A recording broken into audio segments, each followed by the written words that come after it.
Ito ang matindi.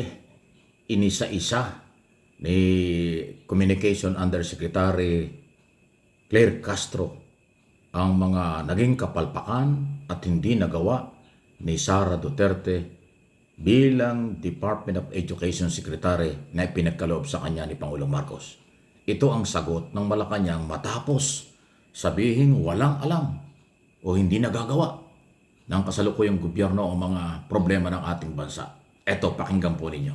Sapul na sapul. Ng kanyang mga tinuran at ang mga negatibo niya pong nabanggit doon sa ating pagsusuri ay mukhang ang dinidescribe niya po ay ang kanyang sarili at ang pamilya Duterte.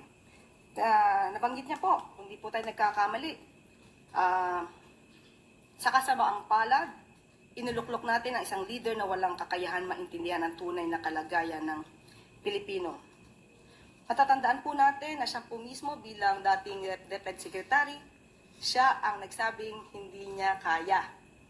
Lalo-lalo na, and I quote, "I do not come from the education sector. I don't have an education background, so I cannot review what they are doing. And I rely on their expertise and all the stakeholders who did the review." So, at the time, makikita natin kung paano nga ba napabayaan ang education sector dahil 1.5 million DepEd laptops, items stuck in warehouses since 2020 at hindi pa niya ito nagawa ng paraan bilang namumuno sa DepEd noon at si Secretary Angara pa ang siyang nagsusolve ng problemang ito.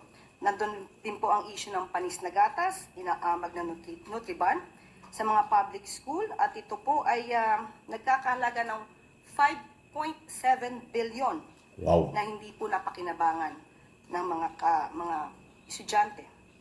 At meron din pong na bisto o agarang nasolusyonan ni Education Secretary Sani Angara patungkol po doon sa ghost students na may halaga pong na-recover na 65 million.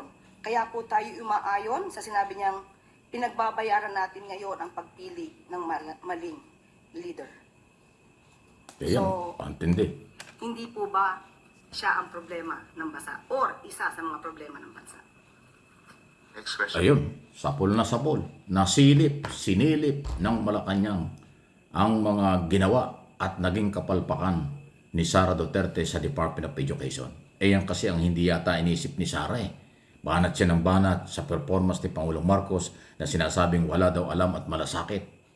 Ngayon nasilip na yung bilyon-bilyon, milyon-milyon na perang ginamit ng DepEd. Wala namang nangyari. At ngayon ay isa-isang na-discover ni Secretary Angara ang daming sumabit. Ghost student at kung ano pa may mga nasira pa daw. May laptop issue pa nga dyan eh. Meron pa nga dyan mga milk na nasira. Ang dami. So, sino ang walang alam? At saka inamin pala ni Sara nung siya ay tanlaga dyan. Wala siyang gaanong background tungkol sa Department of Education. Kaya pala sabi ng ibang congressman ng araw, ang Department of Education talagang walang nangyari sa ilalim ni Sara Duterte. So, sino ngayon ang may problema?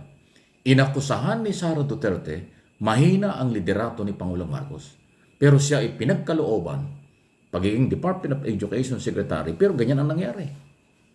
So yan ho yung maging paalaala sana sa lahat ng nasa gobyerno o galing sa gobyerno.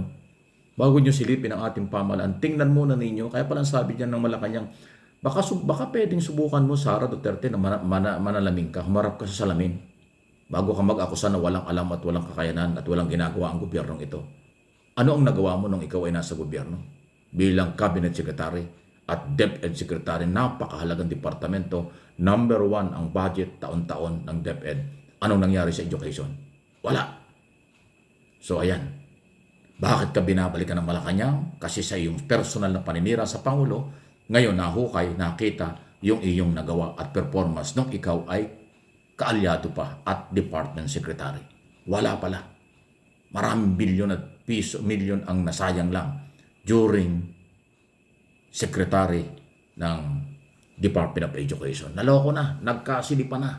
Ngayon, sino ang ating papaniwalaan? si Sara na sinasabi niyang mahina at walang alam ang gobyernong ito? O itong sinasabi ngayon ng Malacanang na ibinigay na sa iyo ang pagkakataon, ibinigay na sa iyo ang lahat ng posisyong at maraming perang dapat gamitin. Saan mo ginamit? Mali ang pinagamitan. Nasayang lang. Iyon ang matinding sagot at balik ng Malacanang. Sapul na sapul.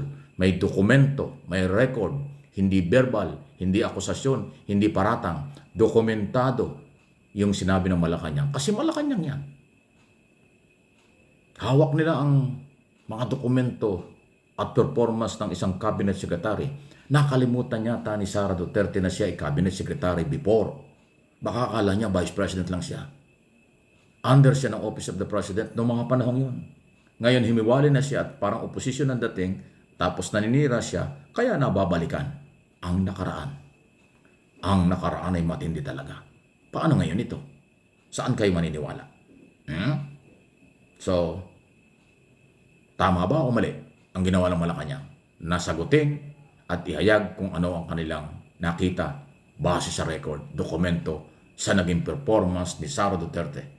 Ngayon ang tanong, meron bang kredibilidad si Sara para siraan ang Marcos administration? Ngayong nabuko na ang kanya palang maraming kapalpakan sa DepEd, ayan ang matindi. Kaya ho talagang tamang-tama ang hugot ni Pangulong Marcos kay Attorney Claire Castro, kung hindi man opisyal na tagapagsalita pero Malacanang Palace Officer, Communication Undersecretary, sapol ang mga record at pagsagot ay naaayon lang. Kaya Sara, kung nakikinig ka at mga DDS, kaya inilalabas ng Malacanang ang ganitong mga pahayag kasi sa inyo nag-umpisa ang paninira, kawalan ng respeto sa Pangulo. Pero ito pala, nilabas ang dokumento at record at ang iyong mga sinabi, ikaw pala ang may problema. Kaya ulitin ko, tama pala yung unang report na sinabi ng Malacanang. Subukan mo humarap sa salamin para makita mo ang sarili mo. Grabe, ano ha? Ang tindi. Okay, so please like, share ng ating mga video. At ito ay for information para sa ating lahat. Walang personalan, issue lang. Kung ano ang sinabi na ginagawa ni Sara, nakarating sa Malacanang, reaksyon ng Malacanang, yan naman ang ating pinaparinig at pinaparating sa inyo. Sa magitan po itong aking mga channel. Yan ang trabaho ng traditional media at ng isang political vlogger na katulad ninyo. Mayroong pinanghuhugutan, mayroong pinanggagalingan, hindi fake news, hindi kung ano.